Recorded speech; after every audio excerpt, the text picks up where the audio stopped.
Hello everyone, Jay here from Jade Productions, and welcome back. Now, today's video, my first video back in a while, we're going to be talking about The Long War, a fan-made alternate new addition to Warhammer 40k. It is not 9th edition, in fact, it is made to spite 9th edition. And for those of you who don't know and are new to this channel, I am not a fan of 9th edition, and almost everyone I know who played the Warhammer, games before 9th edition and before 8th edition are not a fan of it. Even friends of mine who play 8th edition, or played 8th edition, dropped the game in 9th edition because they did not like the direction it was going. 9th edition is not a good game. It is... Many will argue it is the most balanced Warhammer has ever been, and I think that's, while true, it has been done wrong, and I do not like the systems, mechanics, and many different design choices they have put in there. And so, while I've been away enjoying some Age of Sigmar and getting life stuff together and being generally sick, I put together the Long War rule set. And today, I am going to go through the Long War core rules with you, the viewer, as we explore this fan-made edition that is free to play. This isn't some one-page rule set made by a company who will sell you one-page rules to make your own 40k, and by the way, throw some extra money for some rules that we made so you don't have to do it yourself. No. This is a free, by fans, for fans. It is available, it's constantly being worked on, it's a fan project, it's immutable, so it can be changed and balanced as we go. And this is what I have been working on in some of my spare time. So, as a veteran of the Long War, this is what I've come up with. And by opening this up today, this game has been, I published this a while ago, and I've been working on it since August of last year, in 2021, and links are below to grab what has been made available. Slowly things are currently being formatted into looking nice, essentially, into a format that I'm happy with, and making gameplay easier for referencing. And we've been playing beta rules and testing it, and I've played some games with T, and I've got some more games scheduled, and this has been available for a while, and now I'm putting out here saying, hey, help me beta test this game. Let us make a new edition of Warhammer that is a good alternate that captures the spirit of Warhammer and the older editions of Warhammer while still giving us the ability to play something close to an older edition with all our new models that we like. So the preface of the Long War began with not liking 9th edition, wanting to play 7th edition, and then realizing the one army I want to play in 7th edition, I can't use any of the new models. You cannot, and that army, for the record, is Adeptus Mechanicus. So, and the long story short is, I was looking at Warhammer Fantasy, and I was looking at, the Warhammer Armies project, and I was inspired. Why can't there be that for 40k? Why is there not an alternate edition that is, arguably superior, that is a polished, cleaned edition that can be changed and worked on by the fans, where it's free to play? And while this isn't meant to supplant Warhammer 40k, as it currently is, it's meant to scratch an itch for wanting to play something different, something that harkens back to a time before stratagems, and the current overemphasis on matched play balance. Because many people will tell you that 9th edition is the most balanced edition in Warhammer 40k. They are wrong, but they are also right, and for numerous reasons of which I am not going to get into on this video. If anyone ever wants to know why I hate 9th edition, feel free to ask me in the comments. But I prefer if we focus on something constructive, not just bitching about a game I don't like, but here, going ahead and making something for me and for everyone else out there who feels the same. And I want your help, everyone who watches this, if you're interested, to play the Long War with what you got and help come into the Discord, help write rules, help us beta test this and make this a nice, awesome system for people to play. So, with that, I finished the preface. If you're still watching this video and you're still interested in the Long War, in this new edition of Warhammer 40k, then let's dive in. So, beginning with the core rules, a lot of this is very familiar. It's mostly basic concepts of what certain things mean, remove from play units, what is a unit, what are friendly models, all the usual things, all the things that you need to keep in mind. Coherency is pretty simple, and this is where things start to diverge from current 9th edition. So, units have to move in coherent, vehicle units don't have to be coherent at all, and coherency is 2 inches horizontally, 6 inches vertically, and they have to end their movement phase in coherency. If a unit cannot end a turn in coherency, remove models from the unit until the remaining models are in coherency. Bit of inspiration from Age of Sigmar. You'll see that there's a lot of inspiration in this rule set from in how Age of Sigmar 3.0 is written, where that rule system is super tight. Inspiration from the Horus Heresy for how it's laid out, and inspiration from 5th edition for the crunch of the rules and their interaction. So, then we have our next major divergence. Characters can attach to units again. Now, in order to prevent things such that plagued older editions, things that were called Death Stars. In older editions, you could stack special rules by attaching certain special characters to units, and they would confer their special rules and it would become a clusterfuck. And you could build a totally, unkillable death ball. Here, the idea is that your characters serve to support your army. They're not running around by themselves. They're attached to units, and they only confer buffs to those units. But characters aren't really buffing machines. That's not their role all the time. They're specialists. So you're attaching specialists to units. So, units with the character keyword may join friendly units that have the same corresponding keywords of, infantry, beast, cavalry, monster, unless otherwise noted. Example, a unit with the character and infantry keyword can only join a friendly unit with the infantry keyword, but cannot join a friendly unit with the monster keyword. So, unless the character has the monster keyword. When joining a unit, the unit a character joins must have 2 or more models, so you can't pair 2 guys up and call it a day. You have to attach them to sizable squads. And they actually have to have enough guys left to attach it. So if there's 1 guy left in a Space Marine unit, in a tactical unit, in a tactical squad, if they've been reduced to 1 guy, the character can't join them. There's not enough squad to join. He's just now 1 guy as well. He's not a character anymore, but that 1 tactical Marine isn't a character, but he's just 1 guy. There's no squad to join. This character is referred to being attached to a unit or having a unit attached. The combined unit may move, shoot, charge, and fight as 1 unit. A character does not confer any special rules that they have onto the attached unit or vice versa unless the special rule specifically states so.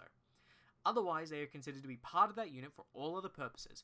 Only 1 character can be attached to a unit at a time.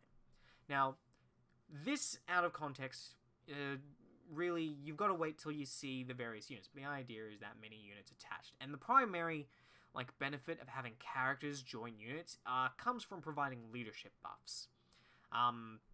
Then there's the things about attached units. We have some things about keywords, and we have a list of all the factions that are going to be included in the Long War. And this is an important thing for those of you who might be wondering. Every faction for the Long War was designed together, simultaneously, at the same time. All their faction special rules, all their base layout and design premises, all their general mechanics, all of that was designed at once. And now we're in the process of slowly putting together each army's, like, fixing up the unit rules, putting in the missing equipment, and formatting and putting together the units themselves as data sheets. Most of it is sorting out equipment, unit-specific special rules, and, typing down the stats for every unit. So, that takes a while. But the core mechanics of every faction, their army special rules, their relics, warlord traits, all of that stuff, and their rights of war, which is something we'll get into in a bit, were all designed at the same time so that everything would be roughly balanced, and nothing was designed one after another. They were all designed at the same time between me and T. T has a degree in design. I work for a game design company. I write RPGs. So, we worked together when we made this. We put all the factions together. We brought in other people from around our community to chime in on all these different things. These are the factions. Now, we do have a list of the factions we're working through. We've currently decided to not really abide by our planned schedule of what armies we're going to release in what order, and instead we're just kind of doing them as we kind of feel like, since we've designed all of that together. And we're just throwing together units based on what we have time, and what units don't take very long. But we are also throwing together the factions very quickly. It's formatting that takes a bit. Now, moving into the rest of this, all of this, again, these rules are freely available, all the links are below, you can go read this yourself, so I'm not going to go through everything. Measuring distances, all that, dice rolling off re-rolls, dice roll modifiers, Codex and army special rules. So, everything in here is classified into a special rule. Special rules being the general term. Special rules provide effects. There are special rules that are provided from allegiance abilities, which is, your sub-factions. There are army special rules, there are right of war special rules, and there are universal special rules. So there's 3 special rules. Various things on how things are, all this housekeeping stuff. Then we hit deployment. Things are deployed simultaneously. It's mostly based on what you're playing. And then we hit the main crunch of how the Long War is played. There are 5 phases in the Long War. There is the movement phase, the psychic phase, the shooting phase, the charge phase, the combat phase. Movement phase we'll now start with here. So, the movement phase in the Long War is very much what you would be familiar with in 8th edition and 9th edition, and Age of Sigmar. This is the cleanest part of 40k that has actually been improved upon recently. So there was no reason to kind of, mess with it. There are 3 kinds of moves. And, so, 3 kinds of moves. Normal moves, advanced moves, and retreat moves. So, there's each of those. Now, normal moves is exactly what you'd expect. You pick a unit to move, it does a normal move, it moves a number of inches up to its movement characteristic, shown on its data sheet. Units cannot move within 3 inches of enemy units when making normal moves in the Long War. That is something from Age of Sigmar that we have brought into the Long War as a case of it means you can... no charge is ever guaranteed. And there's a reason we did this, and it's because charges are kind of more powerful in the Long War. Minimum movement in aircraft, rules for embarking and disembarking. Embarking and disembarking, working like it did in the older editions. You can disembark or embark at any time during movement, right? It doesn't have to be at the beginning or the end. It can be done at any time, and then, you exit out of it. You don't have to worry about exiting out of hatches like you do in the older editions. We keep some of the simplification of 8th and 9th edition, where you just got to be within 3 inches, and then you get to make your move. But there are things such as a unit cannot embark the turn it disembarks from a transport and vice versa. So you can't get in, so you can't get out, and then immediately pop back in to another one down the road. So there is that. There are limitations on that. Retreat moves are where you get to retreat. Obviously, you make a fallback out of combat if you're within 3 inches of an enemy unit. But the downside of this is you cannot shoot or attempt to charge later in the turn with a unit that has retreated. The exception to this being vehicles and bikes, as well as units with fly. So, vehicles, bike, and fly are able to retreat and shoot. Not charge, though. Retreat and shoot. Now, if something retreats off the battlefield, unless it's an aircraft, it's slain. So, there is that. Advanced moves are pretty much what you expect. You know, it's the run move classic. You are advancing an additional d6, which is added on to your movement characteristic, but you cannot advance and shoot or attempt to charge later in the turn in which, you know, a unit has advanced. Vehicles and bikes, however, automatically advance 6. So there's a little nuance there. They never have to roll, because they don't have to worry about legs or getting tired. They're vehicles. Then we have the rules on movement. So movement covers all of this, things with terrain. Important things to note about the Long War. So there's the coherency stuff, but everything in here is true movement and true line of sight. So there's no breachable unless you and your opponent agree to it.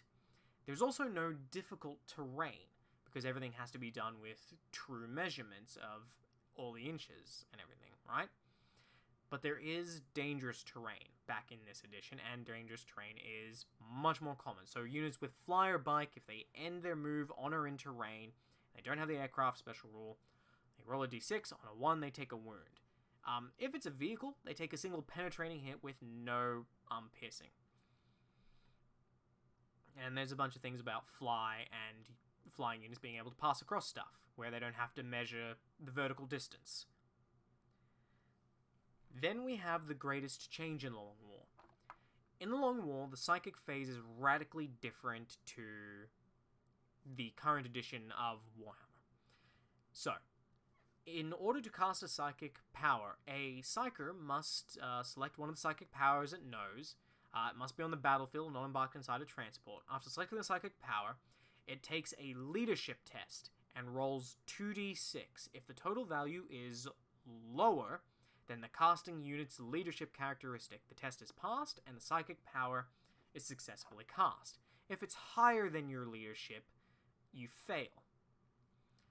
Now, there is Perils of the Warp, and Perils of the Warp is, again, different. The entire psychic phase is completely reworked.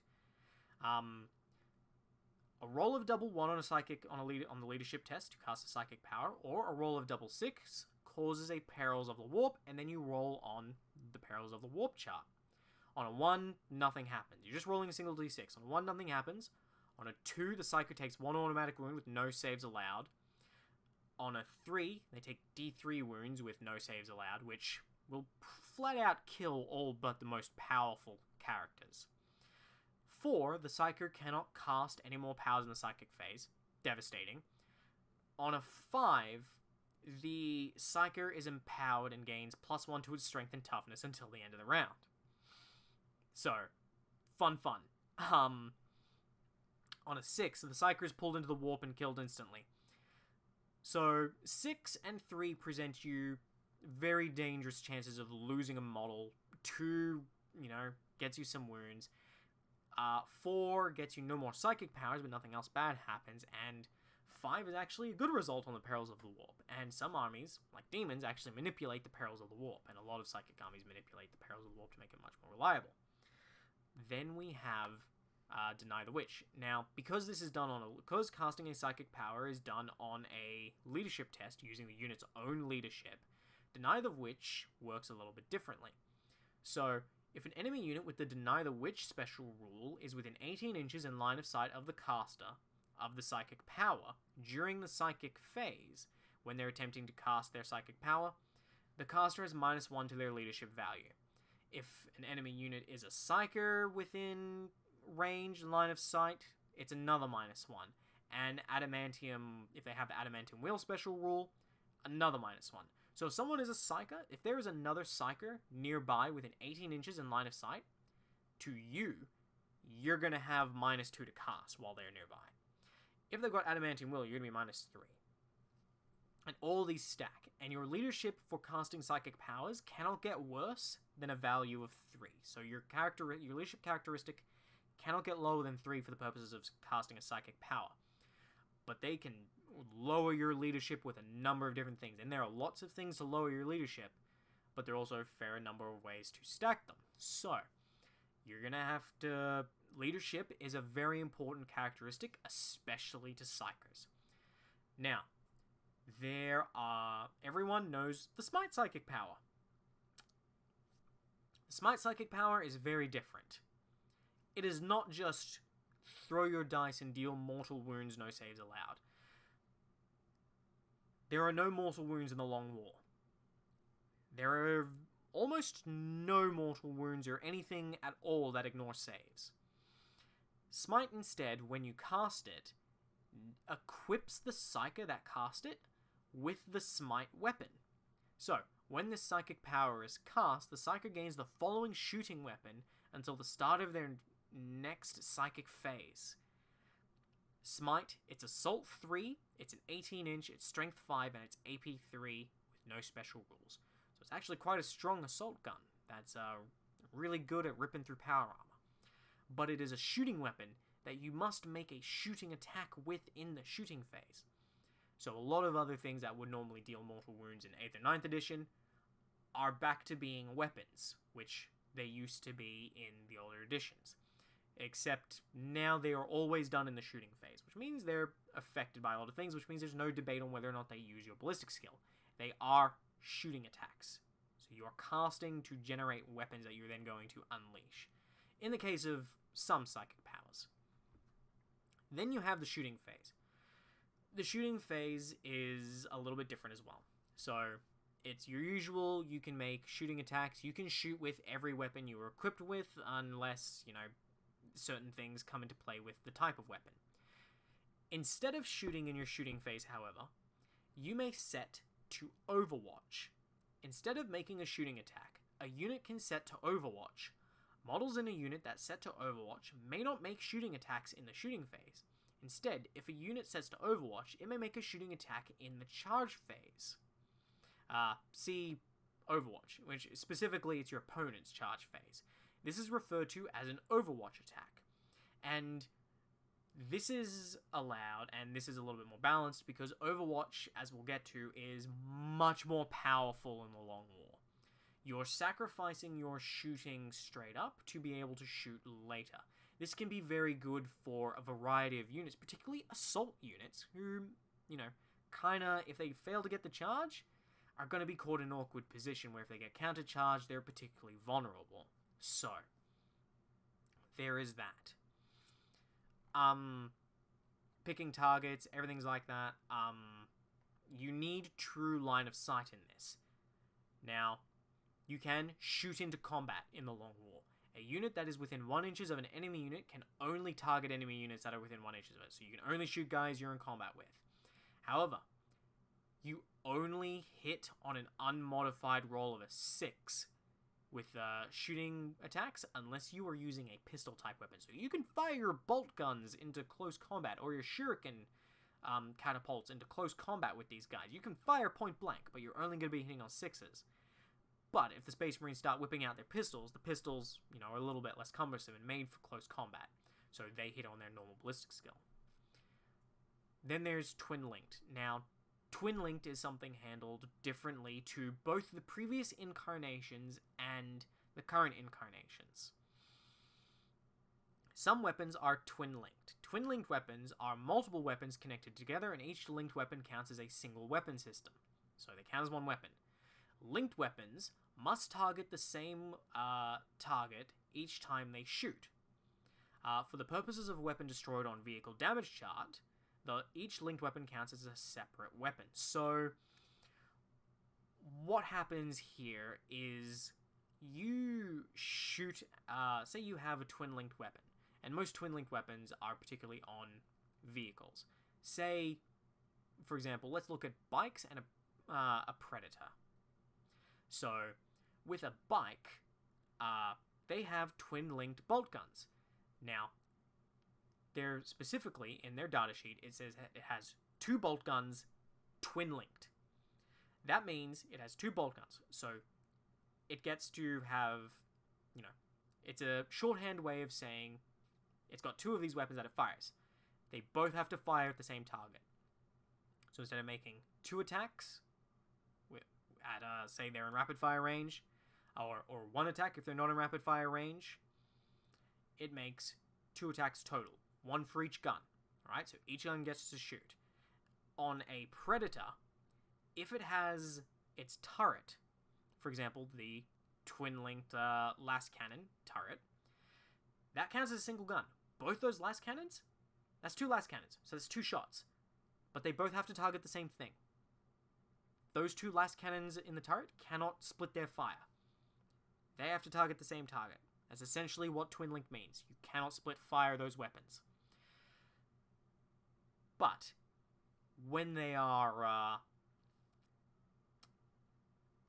each linked weapon for vehicle destroyed counts as a separate weapon, which means, say that Predator gets hit, it gets a weapon destroyed, the las cannons are each individual things that can be destroyed.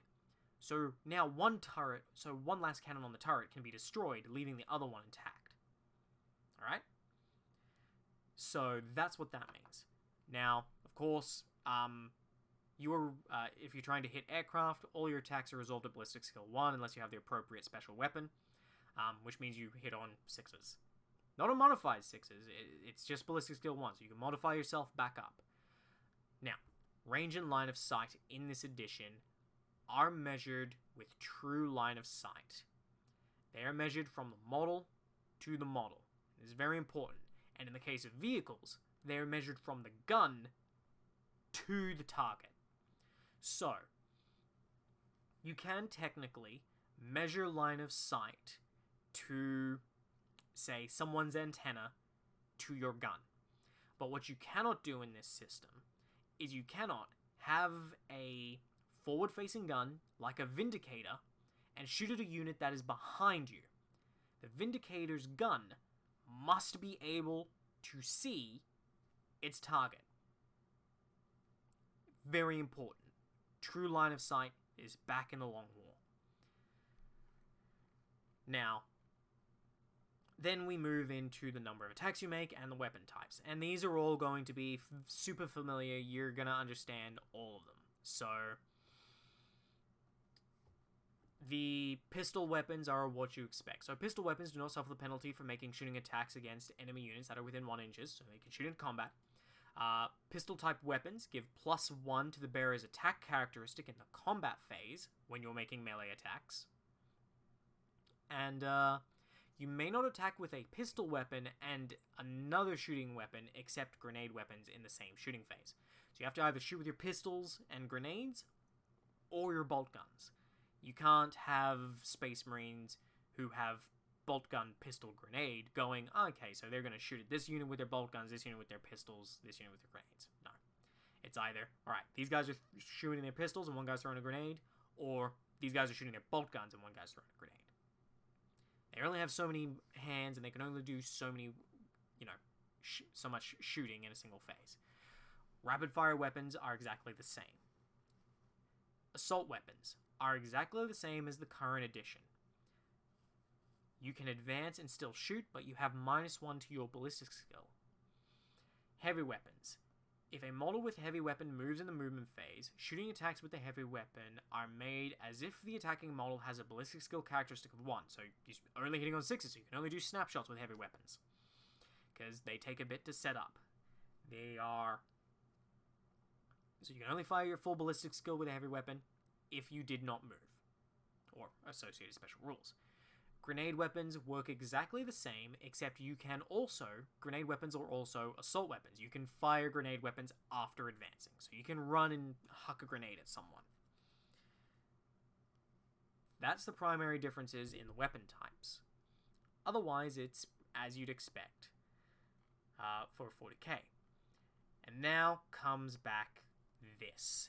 The ballistic skill to hit chart. So,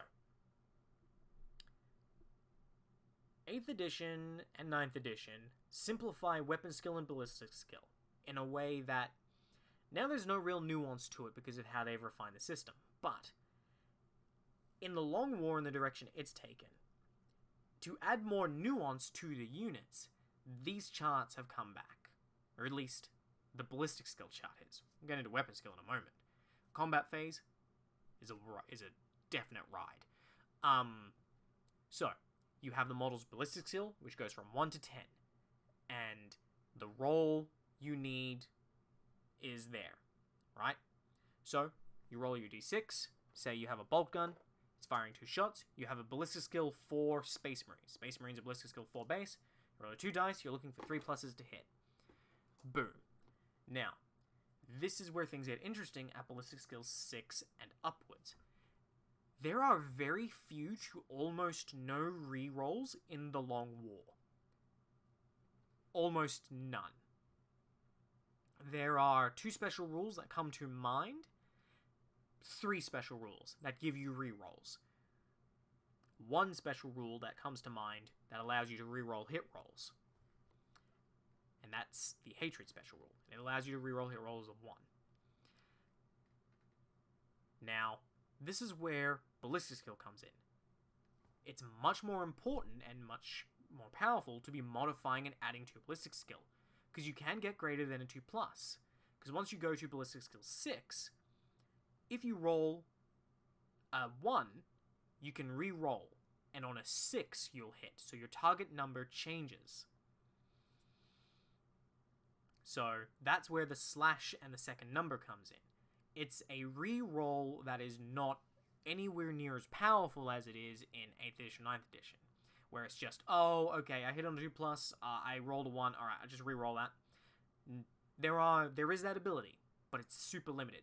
Instead, when it comes to hit, you have ballistic skill 6, you roll your 2 dice, you roll 1, 3, and then 1, 1, you re-roll the 1, and if you get a 6, that attack hits. So, going above ballistic skill 5 is super strong, and stacking ballistic skill modifiers is a legit way and legit mechanic in the Long War. The Tau Codex, which is already done and available at the time of completing this, is entirely built upon that premise with marker lights. So, there is that.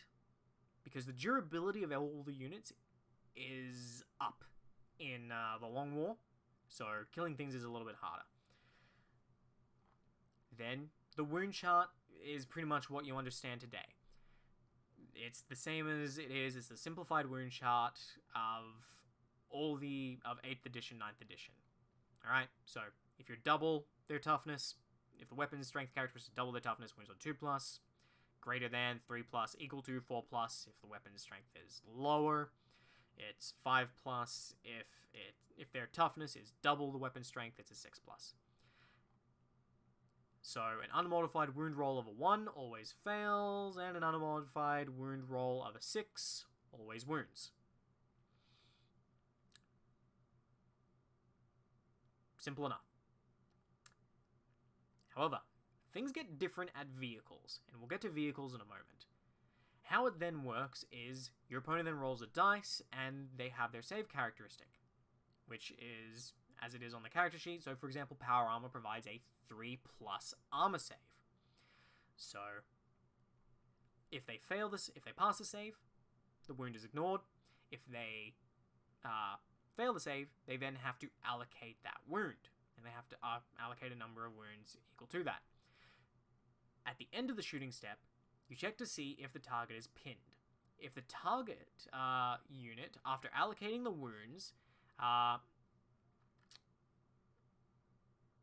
if 25% or more of its remaining models are slain, rounding up, which that's an error in the wording, so that'll be fixed by the time this video is even up. If they take 25% casualties, they make a pinning test, which is a leadership test, rolling 2d6.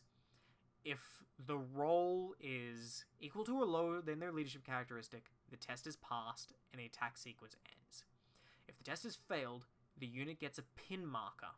A pinned unit cannot advance and has -1 to its shooting attacks. So -1 to hit. Pinning is very important. Leadership is very important in this. The leadership system is entirely different to 8th edition and 7th edition. Units aren't suddenly going to fall back. Instead, they're going to get pinned. And pinning them is something that can really keep them down. But then we come to vehicles. Shooting at vehicles is very different. Instead of rolling to wound, you roll to pin. But before I get to that, I need to continue with this. Armor penetration. This is the old style of armor penetration from 7th edition and before. All weapons have an AP characteristic. If the AP characteristic is equal to or lower than the target's save characteristic, they don't get a save. It goes straight through their armor. Doesn't modify it, doesn't minus it, it goes straight through it. Which means you either get an armor save or you don't. So Space Marines, they will have their 3+ armor save against heavy bolters. It's not going to go up a 4-up armor save against a heavy bolter. No. It's a 3-up armor save. Heavy bolter is AP 4. It doesn't have the punch to go through their armor, so they have protection against it. This is why things are more durable in this edition. Then we have cover saves, and we have brought cover saves back in this. Now, they're nerfed a little bit, and they're also based on true line of sight. So, if a target unit is more than 25% obscured when determining visibility and line of sight, it gains light cover, which gives it a cover save of 6+. Cover saves are not affected by AP, so they are essentially invulnerable saves. If the target is more than 50% obscured when determining visibility, they gain heavy cover, which is a 5+ cover save. So cover is super important, right? Because once you start hitting those high AP weaponry and it starts going straight through your armor, it's super important for the low armor units. Guardsmen actually have a chance of living now. They will get their armor saves against this thing. Like, the AP isn't going to minus them into ridiculous levels. They have a chance at survivability. They have a chance to stick around. The durability of things is up, even if it's a little weaker here than it is in the older editions where cover used to be 4-up, based on most things, 5-up and 6-up. Then you have invulnerable saves. Invulnerable saves, not changed. Multiple toughness characteristics in a unit is, if you have multiple toughness characteristics, particularly in the case of things like attached units, where characters join things, you use the majority toughness for your wound rolls. For multiple save characteristics, when making saves against wounds, a unit with multiple save characteristics can pitch which models in the unit with different save characteristics will make the roll. However, if they fail to make the save roll, the model with that different save must have the wound allocated to its first. Models making saves must be visible to the attacker as if assigning wounds. In current 40k, you just take from wherever. They don't even have to be visible. You could kill guys who are around the corner that you can't even see. Instead, you are rewarded in the Long War for hiding your units in smart tactical placement. If you hide a unit behind a wall and your opponent has an Imperial Knight and they have line of sight to a Skitari's barrel and they shoot at the Skitari unit, which is a legitimate target in the Long War, in 8th and 9th edition, they can kill that entire unit. In this edition, they can only kill that one unit with the barrel. That one model with the barrel that they can see. Because they cannot see the rest of the models in that unit, so they cannot allocate wounds towards them. So, that kind of janky shenanigan bullshit is gone. And it means you have to be really smart with your placement. It was actually kind of adjustment during playtests that I kind of lost 2 games because I didn't position my units correctly when it came to making saves. I didn't put them, I did not do it correctly in terms of how I positioned things, and then I allocated my saves for making save characteristics on characters. Now we come to penetrating vehicles. So instead of how it normally works with making wound rolls, you make penetration rolls. Which means, first, when you're determining visibility, you have to determine what arc of the vehicle you are hitting. What facing. Are you hitting the vehicle's front, side, or rear armor? If you cannot determine which facing, make your attack against the vehicle's front armor facing. So the ambiguity from some of the older editions is that, some of these vehicles, it's hard to tell. Well, if you can't tell, you do it against the front. Plain and simple. So, to determine if you penetrate a vehicle or fortification, roll a dice and add the attacking weapon's strength. So you do this instead of wounding. You still roll to hit as normal. Cover and all that still works, and vulnerable saves still work. Vehicles don't have a save, though, a base armor save. But they can get cover and invulnerable saves. But they're protected by their high armor facing, right? After you roll to hit, if you successfully hit, you roll to wound, or to penetrate. You roll a d6, you add your weapon's strength. So in the case of a las cannon, you roll a d6, you add 9. If the total is equal to or higher than the vehicle or fortification's armor value that you're targeting, the front armor, side armor, rear armor characteristic, you score a penetrating hit, and then, after any saves are made, you roll on the vehicle's damage chart. If you do not roll the vehicle's, if your roll does not exceed the vehicle's armor value characteristic, the attack fails. You fail to penetrate them. You cannot kill vehicles in the Long War with mass lasgun fire if the vehicle's armor is too thick. And the minimum vehicle armor facing has been lowered so that it's technically possible on some of the lightest vehicles in the game. But most of the time, a lasgun will not do it. Bolt guns at strength 4 are barely enough to try and penetrate the rear armor of most vehicles. You will need dedicated heavy weapons, but you won't need a lot of them because of how vehicle penetration works. Now, in terms of pinning and multiple leadership characteristics, this is where the benefit of adding in characters is, and, sergeants. You can pick which leadership characteristic in the squad you're going to use. So, there's that. Wounds, allocating wounds, slaying models, ignoring wounds, healing wounds, and then instant death is back. Now, when allocating wounds, if the weapon that dealt a wound has a strength characteristic that was double the toughness of the model you were allocating the wound to, it's an instant death. The model is removed from play and slain regardless of how many wounds it has remaining. Instant death is back. This is to help expedite things dying and help balance out the fact that things are really much more durable in the Long War. So, there's that. The vehicle, fortification, and damage chart. So, this is the vehicle damage chart. It's a universal damage chart for every vehicle. It's basically 1 to 7. If you got a successful penetration, you roll on the vehicle damage chart. If the weapon has AP 2, you add 1 to your roll. If the weapon has AP 1, you add 2 to your roll. So, AP 3 weapons cannot achieve a critical hit.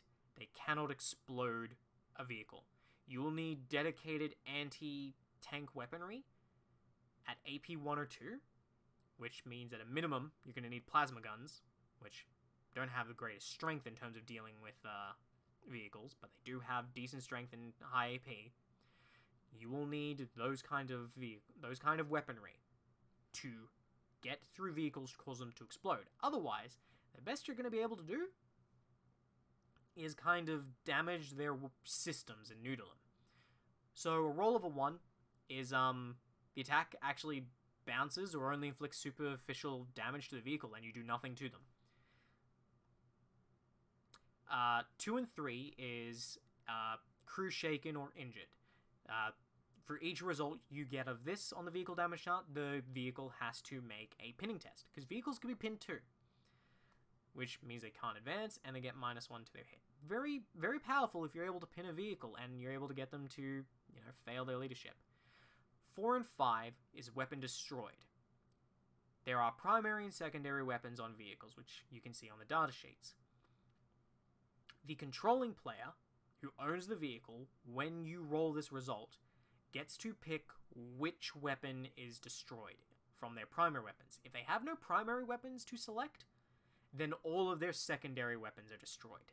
This means that your weapons can functionally, they do functionally serve as your HP, because they are the most common things to get destroyed.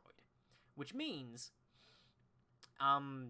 units with, like, vehicles with lots of weapons, like repulsors, are amongst the most durable vehicles in the game because they have lots of weapons that can be exploded off. But once you get through all those main weapons and reduce them down to, like, some of their auxiliary weapons, those can just be blasted off the hull in a single volley. They can be disabled. Now, 6 is that you immobilize the unit. Now, if you immobilize a vehicle that has fly or is a flyer, should be aircraft, which will be changed again by the time this video comes out, you treat it as having a critical. So if you can cause an aircraft to be immobilized from a vehicle damage result, it's going to crash. But for everything else, you've scored an engine kill or an engine shot which has disabled it. And it can no longer move. Very powerful. If you roll a 7 or upwards, you then roll an additional D3. Now, the additional D3 has crippled, in which case the vehicle is just completely becomes a flaming wreck, the crew is killed, it's completely inoperable. On a 2, on the D3, vehicle is destroyed, is removed from play, whereas if it's crippled, it becomes terrain. And then it explodes, hitting everything within 5 inches with with 1 strength 4 AP5 hit. If you roll a 3 on the critical hit, and the vehicle is not already immobilized, the owner of the vehicle gets to move it D6 inches, and then it explodes and is removed from play, as it careens out of control. Fortifications can only suffer the explodes result on or explodes or cripple. They can't careen. This is the explanation of primary and secondary weapons. This is the explanation of how transports and garrison work. Basically, it works how you would think it worked based on 8th or 9th edition. Charge phases. Alright. Charge phase in the Long War is different. Yet again. So, how does the charge phase work?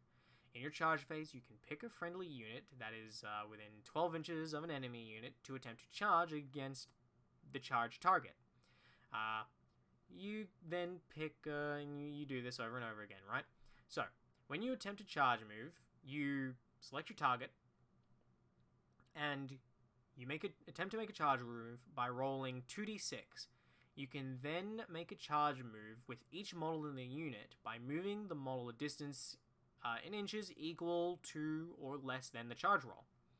You know, the first model attempting the charge must finish the move within half an inch of an enemy unit. If this is impossible, if you fail your charge and cannot, say for example, you have a 9-inch charge and you roll 8 inches, and you cannot end within half an inch, you can still move the models a distance equal in inches to the charge roll towards the target of the charge, but you must remain more than 3 inches away from the enemy unit, and you cannot fight in the combat phase. So, you still move in the Long War when you make a charge move. Even if you fail, you can still move. That's the huge difference with charges and why Overwatch is kind of been buffed. But also comes at a sacrifice of your shooting phase. Because you're still moving. Now, which means you're still getting closer. And movement is very powerful. Movement is the most important thing in Warhammer and miniature games, period. So, the fact that you still get to move that amount, if you wish, is very, very powerful.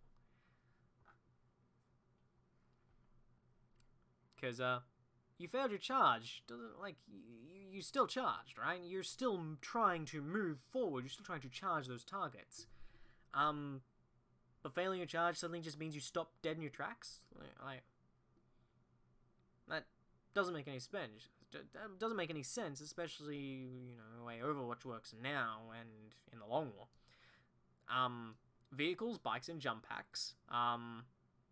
So, vehicles and bikes roll 3d6 for their charge. And, you know, neat.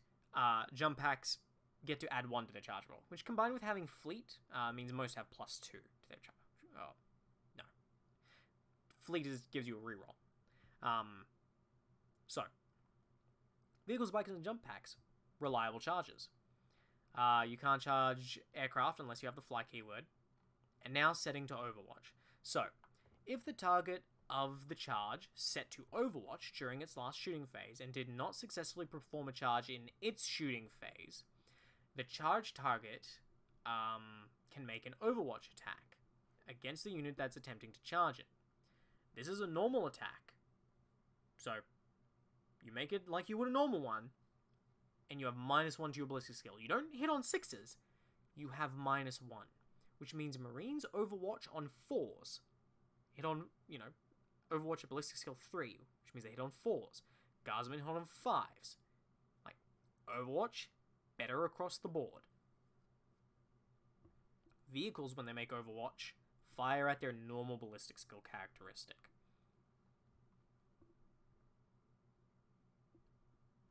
Overwatch is much more powerful due to the fact that you have to sacrifice your shooting in the shooting phase for this defensive shooting. So, because of the cost involved in having to set to Overwatch, Overwatch is much more powerful. But other armies have mechanics which allow them to do things instead of setting to Overwatch. Overwatch is what we call a reaction in this in the Long War, and some armies have unique reactions. For example, instead of setting to Overwatch, Tyranids can set to countercharge. And in their opponent's charge phase, after all charges have been resolved, Tyranid units that have set to countercharge may attempt to charge with -2 to their roll. Very strong. There's lots more movement. Things are moving much, so there's this counterplay here that goes along with this, and there's a lot to consider in the Long War. It has a lot of nuances. Things move fast, but die at a relatively equal pace because killing is not outmatched by durability and vice versa. But there is a lot of movement going along, so you will get into combat very quickly, which means games don't take forever, despite that. Then you have the combat phase. Combat phase works really different, because the initiative characteristic is back. Now, in 8th edition, they removed initiative, and just said, swing first. Honestly, they probably would have been better off going the Age of Sigmar route. But, I like initiative. Initiative adds a lot more nuance to this, and it works once you simplify fighting. So, combat is resolved in the following order, with models and units acting and fighting according to their initiative order. Models with higher initiative act first in the combat, following the steps in the attack sequence when it reaches their initiative step. Models in a unit cannot fight more than twice in a single combat, but may fight at different initiative steps. Initiative starts at 10, and players work their way down until they hit initiative 0, resolving each individual model's attacks at their initiative steps. Once it hits your initiative step, you start to do these following steps. Step 1. When a model is active in its initiative step, it can make a 3-inch pile-in move. When you make a pile-in move, it must finish that move no further away from the nearest enemy model than it was at the start of the movement phase. Alright? Step 2. You pick a target for your attack. So, when you make a melee attack with a model from a unit, before you make any attacks, you must pick the target unit or units of the attack for all the attacks that were made by that model. Only enemy units can be picked as targets for attacks, so you can't target your friendlies. Once the target for the unit's attacks have been picked, you may make the attacks in any order you wish. Targets of melee attacks must be within 1 inch of the model's base, which is why pile-in is much more powerful here and a little bit more loosey-goosey. Pile-in is very important, so is your initiative. And so's how you charge, which is why movement is so important. Because the frontage will really matter, because with only a 1-inch attack range, it's literally base to base. So only the guys touching are, who visibly are in melee are gonna get to fight. Occasionally you'll have guys on small bases who can fight in 2 ranks. So then you determine the number of attacks you make. If a model is fighting with multiple melee weapons, choose a single melee weapon profile to use for all of its attacks. The number of attacks a model can make is determined by its attacks characteristic. If a model is equipped with a pistol-type weapon, it gains +1 to its attack characteristic. If a model is equipped with more than one melee weapon, it gains +1 to its attack characteristic for every melee weapon it is equipped with beyond the first. So, let's say, for example, you have a Space Marine Captain. A Space Marine Captain with a Power Sword, Close Combat Weapon, and Plasma Pistol. Space Marine Captain base has 3 attacks. They have a pistol, so they now have 4 attacks. They have a Power Sword, but then they also have a Close Combat Weapon. So they're going to get 1 more attack. So now they have 5 attacks. Simple, right? If a model has more than 1 attack, you can split the attacks between target units. Make the attacks one at a time unless you're making combined attacks. Then, rolling to hit, because weapon skill has changed again. Weapon skill, like the ballistic skill chart, is different. Ballistic skill is a fixed number between 1 and 10. And you have this ballistic skill to hit chart. Or weapon skill to hit chart, sorry. The weapon skill chart looks very similar to the to wound chart. Because it is. If the weapon skill characteristic of the attacker is double the weapon skill characteristic of the target, your attack hits on a 2+. If you're only greater than, you hit on a 3+. If you're equal to, your melee attacks hit on 4+. If your weapon skill is lower than their weapon skill, you hit on a 5+. If their weapon skill is double your weapon skill, you hit on a 6+. Unmodified wound rolls of 1 and 6, and hit rolls always, fail and all that. So you always have the chance to auto fail and auto hit. Rolling to wound works exactly the same as it does in rolling to, in shooting attacks. If you're attacking a vehicle in melee, all your attacks are resolved against the rear armor. So, there's that. Which means vehicles are quite vulnerable to melee, occasionally. This represents, like it does in the older editions, like the units are finding, weaknesses, shooting into portholes, cameras, climbing up on things, throwing grenades, and that kind of thing. Everything else works, and then leadership again. Rolling to panic. At the end of the combat, after initiative step 0 has been resolved, tally up the total number of wounds inflicted to both sides in the combat. The side that allocated more wounds to units in the combat loses the combat. So, if your Space Marine Tactical Squad dealt 3 wounds to the enemy unit, to the enemies in the combat, and let's say the combat they're involved with is an Orc Knob squad and an Orc Boy squad. So your Space Marines dealt 3 wounds, and the Orcs, the Space Marines dealt 4 wounds, the Orcs dealt 3 wounds. Alright. That's just for case of example. In that case, the Space Marines dealt more wounds to the enemies that they're in combat with. Which means the Orcs lose combat. And now, both the Knob Squad and the Boy Squad must make a panic test. And they do this by doing another leadership test. If the test is passed, they remain in combat and the attack sequence ends and the combat ends. If their roll is higher than their leadership characteristic, the test is failed, and the units must immediately make a retreat move as if it were the movement phase, and then they become pinned. So, the boys would then make their leadership, and then the knobs would make their leadership, and let's say the knobs passed and the boys didn't. The knobs stay in, and the combat ends, while the boys now have to make a retreat move. They have to move away. You now, as the controlling player, have to move them out of that combat. Sucks for you in case you wanted to try and tie up that Space Marine unit. Hopefully, the knobs stay in there in this example and finish them off in the next round.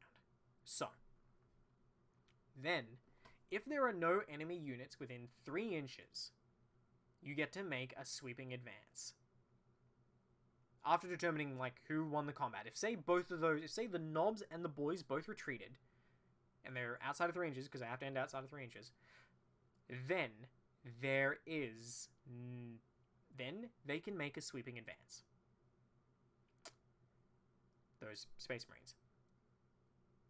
They roll a d6, and each model in the unit may move a distance in inches equal to or less than the dice roll. If any models in a unit would end a sweeping advance within half an inch of an enemy unit that made a retreat during the combat phase, the retreating unit takes 1 automatic wound with no saves allowed for each enemy model that ends its move within half an inch. So you can cut them down. And you may end sweeping advances. They're the only exception to the rule of, the 3-inch bubble. You may end a sweeping advance within 1 inch of an enemy unit, which allows you to pile into the next unit and the next, or if you wanted to, sweep in, chase after those boys with their 5-inch movement, cut them down, deal a whole bunch of extra wounds to try and finish them off, or tie them up in combat. So, sweeping advances, yet another movement mechanic. Then, there's all this stuff about modifying initiative. Some weapons might modify initiative, such as thunder hammers, power weapons, things with unwieldy. Tied initiative, when things are tied, things are resolved simultaneously. Strength users, all this stuff, modifying vehicles and panics. Vehicles cannot be panicked and do not take leadership tests, so they can't be swept either. So vehicles are not vulnerable to that. Multiple weapon skill characteristics, basically, it's use the majority skill. Then end a battle round. And then there's a lot of other things which goes into this, and then we hit this section. The Long War reintroduces universal special rules. And I'm going to go through the special rules real quick, just in this video, and we're going to go through them real quick. So, Adamantium Will, which is one we've already covered. -1 to an enemy's Psyker's leadership characteristic in the Psychic phase. Except Adamantium Will is 24 inches. That's its main difference between Deny the Witch and being a Psyker. Crusader. Crusader special rule gives the unit +1 on the dice roll for advanced moves and charge moves. Neat. Deep Strike. Now, Deep Strike is one that has changed significantly. So, a unit with this special rule can be placed off the board in reserves during deployment. At the start of your movement phase, starting in the second battle round, you can roll a d6 for each unit in reserves. On a 3+, a unit with this special rule can be placed anywhere on the board. After that, select a spot on the battlefield where you wish to place them. Your opponent then scatters the unit by placing, Sorry. I've got a bit ahead of myself and mixed that up. At the start of the movement phase, starting in the second battle round, you can roll a d6 for each unit in reserves. On a 3+, unit with this special rule can be placed anywhere on the board. Alright? After that, select a spot on the battlefield where you wish to place them. Your opponent then scatters the unit by placing the unit anywhere wholly within 9 inches of that spot. If the unit... So, you get to place them on the board on a 3+, you put them down, and then your opponent gets to scatter them. So, you get a lot of control over it, but also your opponent does get some recompense of, alright, you want to put them there? Alright, place them 9 inches in this direction, please. Which means your opponent, there's a little bit more of risk-reward, depending on how your opponent might, change your Deep Strike. It's not quite reliable, but it does get you into the center of the board and in places where it would not otherwise be hard to get. If they place them within 1 inch of an enemy unit or terrain, each model in the unit must make a dangerous terrain test. Afterwards, place the unit within the terrain or within base contact with the enemy unit. The unit may not make any moves the turn it arrived, but may declare charges in the charge phase. Make sense? So, deep striking is a little bit different. So, it's pretty much more reliable for both you and your opponent. Or a little less reliable, I guess. It's a little less reliable in general, but still has the nuance of it's, you're not going to lose an entire 300-point unit of Terminators. Potentially, if you're smart. Deny the Witch. We already know. Feel No Pain. So, Feel No Pain, for people who are familiar with previous editions, is exactly the same. So, a model in a unit with Feel No Pain special rule, after you allocate the wound, you may roll the dice if the roll is equal to or higher than X next to the rule. The wound is ignored. See ignoring wounds. So, for example, Feel No Pain 5+. On a roll of 5+ or higher, is required to ignore the wound when allocating it. Fear. Enemy units within 1 inch of a model with this special rule have -1 to their leadership characteristic. Fleet. One of the few rerolls in the game. You can re-roll the dice roll when advancing, or re-roll both dice when making a charge move. So, Frenzy. If a unit with this special rule has any wounds allocated to it that are not ignored, then for the rest of the game it gains +1 attacks. It gains a +1 attacks characteristic, but must always attempt to charge if it is within 12 inches of an enemy unit and did not advance or retreat in the previous movement phase. So you get an extra attack just from being injured, but you lose control of your unit a little bit. Hammer of Wrath. At the start of initiative step 10, during the fight sequence, every model in the unit makes a single strength user AP 6 attack. Neat. So at initiative 10, free attack. If the unit with this special rule is a vehicle or monster, the attack is AP 2. Hammer of Wrath attacks are only ever made in the first round of battle. Simple enough. Hatred. So Hatred by itself gives a flat reroll 1s. Hatred, however, will often have things like Hatred X kind of unit, which means you only reroll 1s to hit against that specific keyword unit. Preferred enemy is the same. Hit and run. At initiative step 0, before seeing who has won the fight, a unit with this rule can opt to hit and run. The unit must make an initiative test. Roll a d6. If it's lower than the unit's initiative characteristic, the test is passed, and the unit may immediately make a normal move as if it were the movement phase. And the attack sequence ends. If it fails, you proceed to resolve who won the fight as normal. Hover. An aircraft with this special rule must declare at the start of its movement phase that it will hover or fly. The unit is not treated as having the aircraft keyword, but must remain stationary in the movement phase. So you can choose to hover in place, but there's problems with that.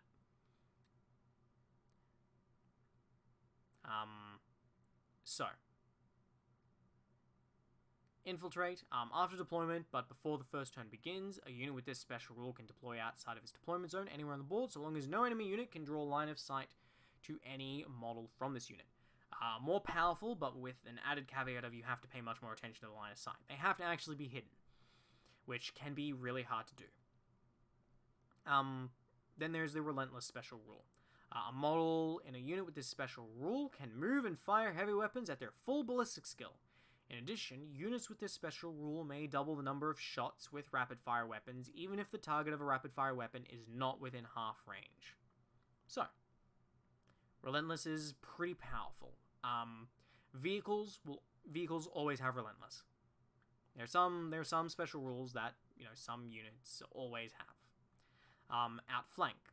Outflank is another kind of reserve, arrival kind of thing. So, a unit with this special rule can be placed off the board in reserves during deployment.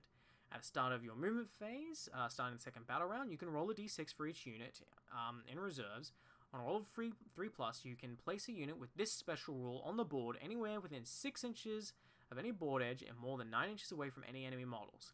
This unit may not make any moves in the turn it arrives, but may declare charges in the charge phase. So, it's a more reliable deep strike for getting around the board edges, but you can't use it to get into the center of the board.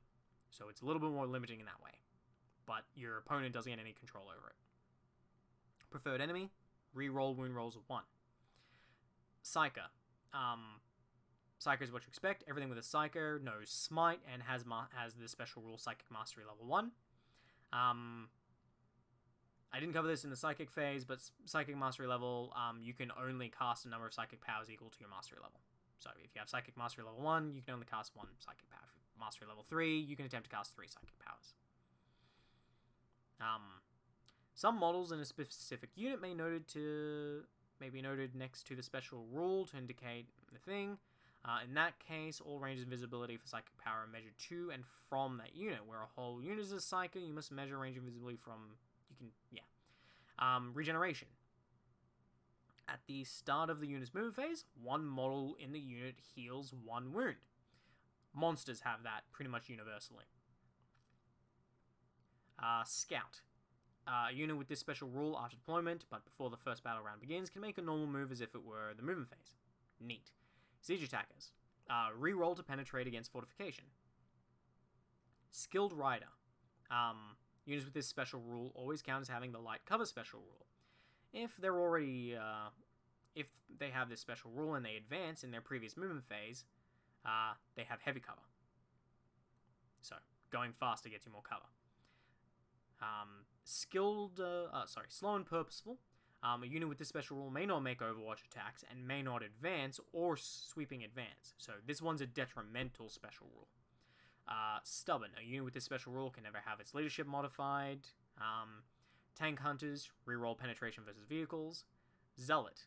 In the phase you complete a charge, you get +1 to your strength characteristic.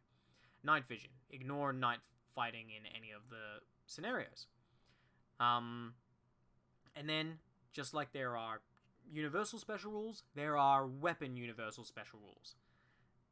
And these cover most of the generic things and are referenced throughout the thing. So there's not that many special rules to learn like there was in many of the other previous editions. Because really, you don't need that many because they're universal. Weapon special rules. Arcing. Each modified hit roll of a 6 counts as 2 hits. Resolve each independently. Bane. Whatever you have Bane, you always wound on a 3+ or penetrate on a 3+. Barrage. That requires an explanation of the Blast rules, which we'll go to next. Blast. This is another major difference between how Blast is done in the current edition, and it's kind of close to the older editions, but a little bit cleaner. Instead of rolling to hit normally with a weapon with this trait during step 1 of the shooting attack sequence, choose the place on the battlefield being targeted by the blast weapon, so you can choose a spot. Use a marker or select a model. If a model is selected, it will assume the marker is at the center of that model. The marker or center of the chosen model must be within range of the weapon. Roll to hit using your normal ballistic skill. If a hit is scored, models within 3 inches of the blast marker take 1 hit each, rolling for wounds and saves as normal. If a miss is scored, the opposing player, your opponent, may move the marker / change the target point by 3 inches in any direction of their choosing. And then, any models within 3 inches take 1 hit, rolling wounds and saves as normal. So, basically this has been worded of, it's old school Blast, but you don't have to use a blast marker if you don't have one. and it only ever scatters 3 inches, and your opponent controls where it scatters. So you don't have to use a scatter dice. No scatter dice. But it's a 3-inch blast, so you can still use the old school blast markers. Then, of course, there's also one for large blast, which is a 5-inch blast template. Blind, they can't make Overwatch attacks, and halves all their advance and charge rolls.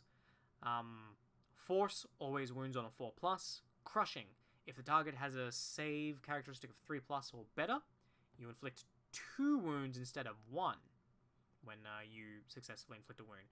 Bombing Run, you can only target units you've moved over. Concussive, unit that gets hit by concussive gets set down to initiative 1 until the end of the current turn. Haywire automatically penetrates on a 4+, or whatever the Haywire is. Automatically penetrates on whatever thing. Ignores cover. Indirect fire, doesn't need line of sight. If you don't have line of sight, you have -1 to hit. But if you do have line of sight with an indirect weapon, you make it as normal. But either way, you don't need line of sight as normal. Large Blast, limit, the weapon can only be used a number of times equal to X. Melter Weapons, a weapon with a Melter special rule has +4 to its strength characteristic when within half range. So, Melters go from strength 8 to strength 12. Melters are very, very reliable anti-tank weapons, but they come at a high cost. Fortunately, you don't need too many of them. You just need enough to get into range. Ordnance are very heavy weapons. They are always resolved against a vehicle's side armor. But in order to shoot an ordnance weapon, you gotta remain stationary. Pinning weapons automatically force a pinning test, even if you didn't inflict 25% casualties. Poison always wounds on X number. Precision strikes means instead of you allocating where the wounds will go when you're making saves, your opponent gets to decide what models will be taking the wounds first and making the saves. So they get to dictate that instead. And this is in place of sniper. So normally you would say, I want to assign your AP3 shots that you made against my Space Marine unit, which would normally tear through their armor save and kill like 3 of them. Instead, I'm going to make those against my sergeant in the squadron, who you can see, who's got a 2+ armor save, so I'll get to try and ignore those. But if you've got precision strike on that weapon, you get to say, no. I want you to take those AP3 weapons on that guy, and that guy. And they only have cover saves against him. So that's the power of precision strikes. Rending. Wound and penetration rolls of a 6 get resolved at AP2. Shred. Reroll all wound rolls with the weapon. And Spray. Instead of rolling to hit normally with a weapon with this trait during step 1 of the shooting attack sequence, a weapon with this special rule chooses a unit being targeted by the spray weapon. The weapon hits once for each model in the unit that is within range of the spray weapon. So, you measure from the guy with the flamer, because flamers have spray. He has 8-inch range. So, you pick your target, you measure 8 inches, and for each model that's within 8 inches of the guy with the flamer, you get 1 automatic hit against that unit. This means flamers are very, very good horde clearing weapons. Spray weapons in general are very powerful at sweeping away hordes. They will kill a lot of models.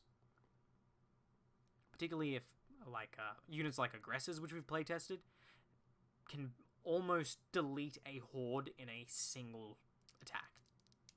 Even with just a few guys in range. So, there's that. Swift Strike. A weapon with this special rule always gets to strike at initiative 6. Unless your initiative characteristic is higher. Skyfire. You can shoot at aircraft with your full ballistic skill. Sunder. When rolling to penetrate, you roll 2 dice and take the best result. Unwieldy. When you fight with this weapon, you it's initiative 1 instead of its normal initiative. Sweeping. A model with this trait gains 1 extra attack for each enemy model in base contact when the bearer piles in after the first during its initiative step. So, you pile in, you're in base contact with 3 guys, you have a sweeping weapon, you get 2 extra attacks. Because it's after the first, right? So, you've piled into these 3 guys, so you've got the first guy, and then there are 2 other guys in base contact, so you get 2 extra attacks. As you're going to sweep your weapon across and hit all 3 of them. And then the rest of this is lots of things such as unique units, things you can only field 1 of, rights of war, which is something I'll talk about in a different video at a later time. Limited units, which, you can only field limited numbers, allies, army special rules, time periods. The Long War, it covers multiple different time periods to let you do stuff. So everything has like a keyword of like when a unit roughly first appears.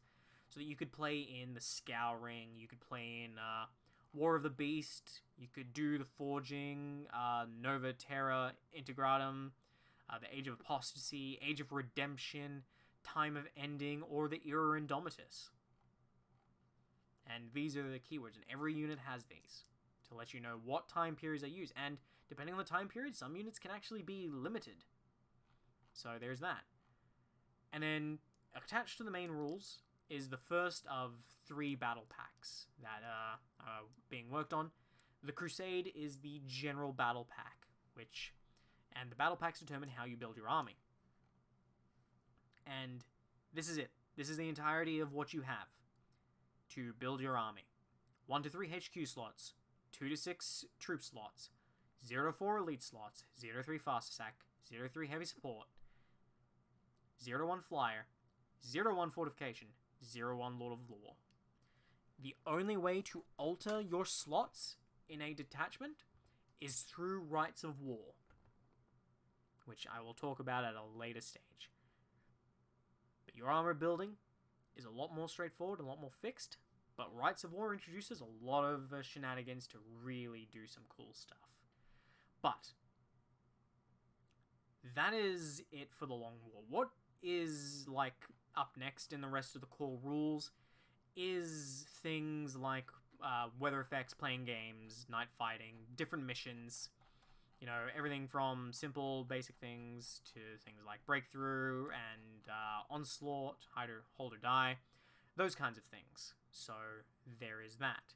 Now, at this time, like there's too much. I would be reading these rules for hours if I went through everything and did the whole thing. And again, the game is currently being beta tested and improved and made, perfect, and all the little flaws being ironed out. And to really help with that, more eyes on the project are needed. And this is a game for the community. And I hope people really appreciate this for what we're trying to do. And if you don't appreciate it, don't just leave nasty comments, just go back to playing 9th edition or whatever the fuck you're doing. But for those of you who are interested and have stayed with us thus far, join us. Help us work the kinks out of this. Help us perfect it as we work on the books. Right now, we're up to Wave 2 of our initial release, and at this time, there are several army books prepared, and we're slowly formatting them all. Let's see.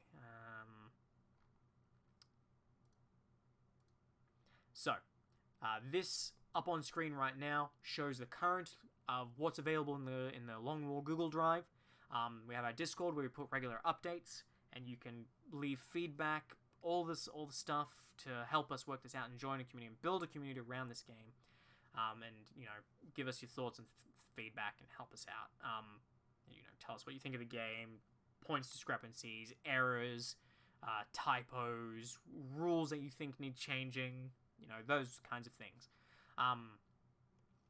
At this time, Codex Tyranids, Codex Tau, Codex Space Marines, along with several Codex supplements containing the allegiance for the Space Marines, because there's a lot of allegiance for the Space Marines, and they're quite involved. We put a lot of effort into each Space Marine chapter. Codex Chaos Space Marines is coming, and so is Codex Demons. Codex Craftworld Eldar, Codex Dark Eldar are both complete and just need to be formatted. And by formatted, I mean to be formatted into style like this, where, you know, everything's labeled so that you can look at things and engage with it very easy. You know, we've gone through a lot of effort to include lore, include art. We've gone to try and make it this very stylized. You gotta include the army special rules, war gear, all this, and all the weapons. And currently we're formatting all of these books. And, you know, things like this is a data sheet. This here is the data sheet for the lieutenant. And currently that's taking place. The orcs are 50% complete, and Necrons, we've only just started typing out their unit stats. So, I have been Jay from Jade Productions, presenting to you the Long War Project. Feel free to talk to me in the comments below. Tell me what you think. Join the Discord, check out the rules. I encourage you to play it. We're constantly updating and fixing things. So keep an eye on that. We're making constant progress. We're producing books really, really quickly. It's kind of ironic that I started with certain books, and then Games Workshop released books, like just as I released these books, like a few months ago, released Tau at roughly the same time. So there was a lot of comparison in my local community of the Long War Tau against the 9th edition Tau. But if this interests you, please join us. Come on, just chat away. We want to talk Warhammer, but we don't like 9th edition. But we're not going to sit here and bitch about 9th edition endlessly. We're not going to talk about all the things we hate, because that's not constructive. It's our hobby, and we can make a better game together than Games Workshop, whose mandate is to make rules which sell models. We're not bound by that, guys. We can make a great game of Warhammer, the game of Warhammer that we want, together. And we can put in the rules for those Lost Legacy models. We can support the things that they don't support anymore. We can bring in things from the Horus Heresy. We can bring in, for example, from the Admech. We can finally include, you know, things that were promised that were never delivered, like Fires of Cyrax. We can explore elements of the lore. The Tyrannid book itself, there's a whole bunch of new named characters and biomorphs. So, I'm going to stop now. I'm going to leave you with this. If you have stayed here now for this video, thank you very much. I have been Jay from Jade Productions, and I will see you next time. Thank you for watching.